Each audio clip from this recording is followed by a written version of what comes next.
Sakoma, jog internete galima rasti viską, o naujovės netrunka pasklisti.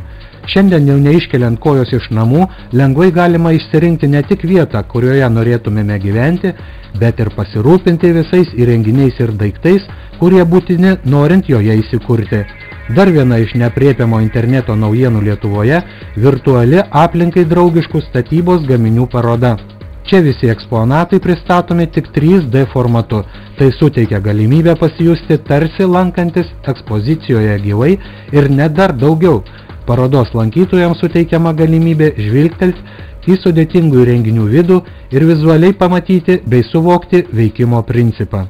Šis formatas 3D reiškia, kad gaminį galima apžiūrėti iš visų pusių, geriau įvertinti jo savybės, negu tai galėtų padaryti atsidarius nuotrauką. Jeigu lankytojui kyla klausimų, jis gali tiesioginiu būdu parašyti parodos dalyviui ir užduoti jam reikalingus klausimus.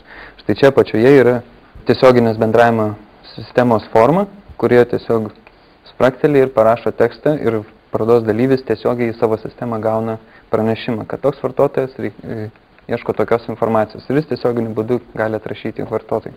Apžiūrėdamas įrenginius mūsų parodoje gali matyti ne tik jų charakteristikas, bet ir vaizdžiai pamatyti jų tinkamumą pačiam būstui pagal jų pageidavimus ir norus. Verslininkams parodoje patogu pristatyti neriboto gabarito gaminius ir lengvai išaiškinti jų veikimo principus. Apibendrintai galima pasakyti, kad Lietuvoje tikrai negyvename ypač kenksmingomis sąlygomis, tačiau tobulėjimui ribų nėra ir akivaizdu, kad atėjo metas, jog tuo, kuo kvėpuojame, kuo maitinamės, kokiais daiktais naudojamės, domimės vis labiau.